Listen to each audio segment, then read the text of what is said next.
like, subscribe, thank you. One day, the two men decided to open a marriage business to make some quick and easy money. The first thing they did was to write an advertisement to be published in newspapers.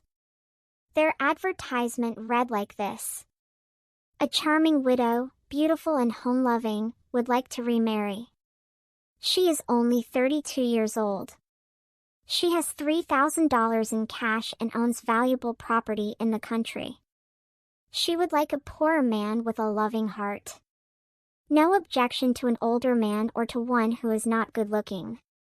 But he needs to be faithful and true, can take care of property and invest money with good judgment. Give address, with details about yourself. Signed, Lonely, care of Peters and Tucker, agents, Cairo, Illinois."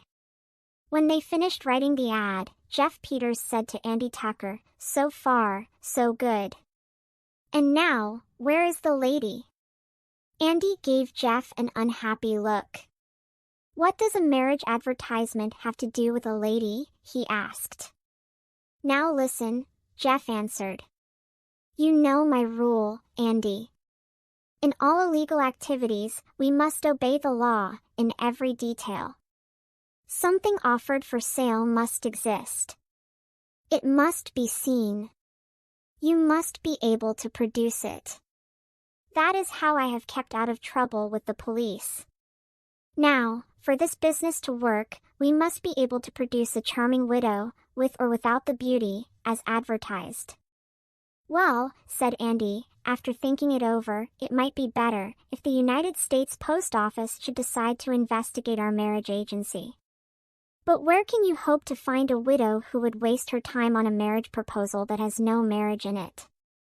Jeff said that he knew just such a woman. "An old friend of mine, Zeke Trotter," he said, "used to work in a tent show. He made his wife a widow by drinking too much of the wrong kind of alcohol. I used to stop at their house often. I think we can get her to work with us." Mrs. Seek Trotter lived in a small town not far away. Jeff Peters went out to see her. She was not beautiful and not so young. But she seemed all right to Jeff. "Is this an honest deal you are putting on, Mr. Peters?" she asked when he told her what he wanted. "Mrs. Trotter," said Jeff, 3,000 men will seek to marry you to get your money and property. What are they prepared to give in exchange?" "Nothing. Nothing but the bones of a lazy, dishonest, good-for-nothing fortune seeker. We will teach them something. This will be a great moral campaign. Does that satisfy you?" "It does, Mr. Peters," she said. "But what will my duties be? Do I have to personally reject these 3,000 good-for-nothings you speak of? Or can I throw them out in bunches?" Jeff explained that her job would be easy. She would live in a quiet hotel and have no work to do. He and Andy would take care of all letters and the business end of the plot. But he warned her that some of the men might come to see her in person. Then, she would have to meet them face to face and reject them.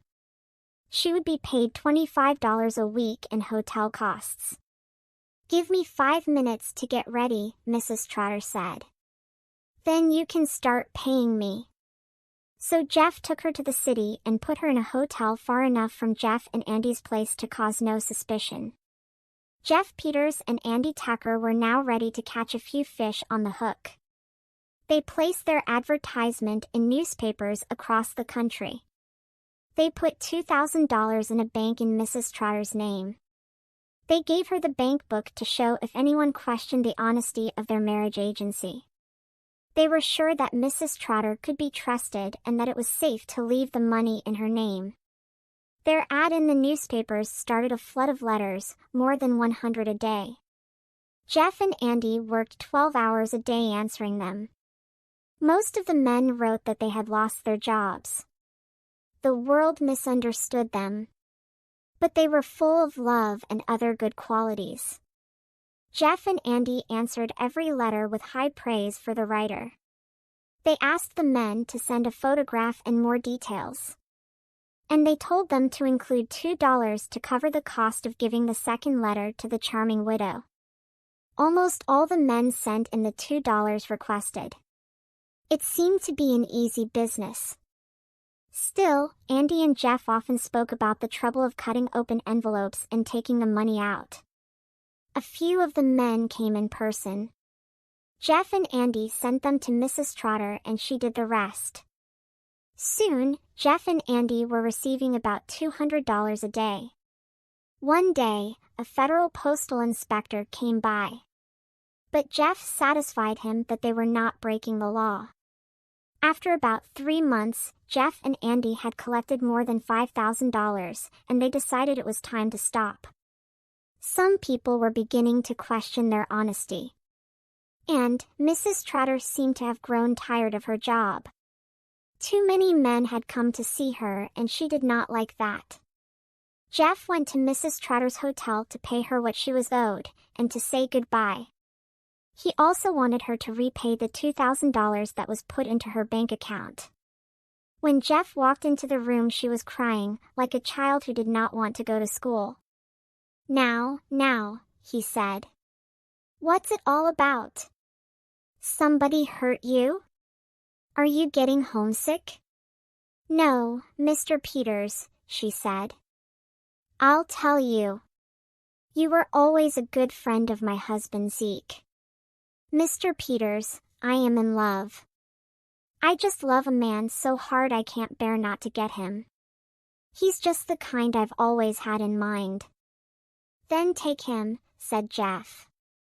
Does he feel the same way about you? He does, Mrs. Trotter answered. But there is a problem. He is one of the men who have been coming to see me in answer to your advertisement. And he will not marry me unless I give him the $2,000. His name is William Wilkinson. Jeff felt sorry for her. He said he would be glad to let her give the $2,000 to Mr. Wilkinson so that she could be happy. But he said he had to talk to his partner about it. Jeff returned to his hotel and discussed it with Andy. I was expecting something like this, Andy said. You can't trust a woman to stick with you in any plan that involves her emotions. Jeff said it was a sad thing to think that they were the cause of the breaking of a woman's heart. Andy agreed with him. I'll tell you what I am willing to do, said Andy. Jeff, you have always been a man of a soft and generous heart. Perhaps I have been too hard and worldly and suspicious. For once, I will meet you halfway.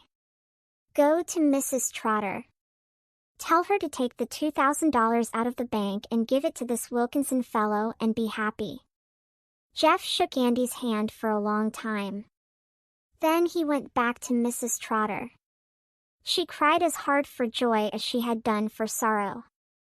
2 days later, Jeff and Andy prepared to leave town. Wouldn't you like to go meet Mrs. Trotter once before we leave? Jeff asked Andy. She'd like to express her thanks to you. Why, I guess not, Andy said. I think we should hurry and catch the train. Jeff was putting all the money they had received in a belt he tied around his body. Then Andy took a large amount of money out of his pocket and asked Jeff to put it together with the other money. What's this? Jeff asked.